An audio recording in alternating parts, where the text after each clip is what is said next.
What excites me about Mormon studies? Well, I think Mormonism asks questions that a lot of religious traditions haven't traditionally asked. If you look at a textbook definition of theology, Christian theology, it usually will say something like an account of man's interactions with God, starting with the fall of man and proceeding through to the resurrection and judgment. And Joseph Smith said, well, why not extend the boundaries in both directions? And so there's a kind of limitlessness to Mormon theology and Mormon studies that I find really exciting. I think Joseph Smith had an extremely adventuresome mind, and I love following down some of the paths and byways that he got started on. Well, originally, Mormon historians kind of had a monopoly on Mormon studies. And it turns out that Mormonism has a lot to say, I think, to a number of other disciplines. It has an integral role in other disciplines that hadn't been fully appreciated or realized.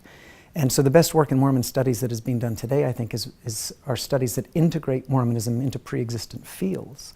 I'm thinking of David Holland's work talking about questions of canonicity in 19th century America and how the Mormon experience fits into that. Or one could think of, well, in my own work, I've tried, for example, to introduce Mormonism into a larger history of intellectual history. Asking questions, for example, about the pre-existence, which is a tradition that goes all the way back to ancient Babylon, extends all the way through Robert Frost's poetry.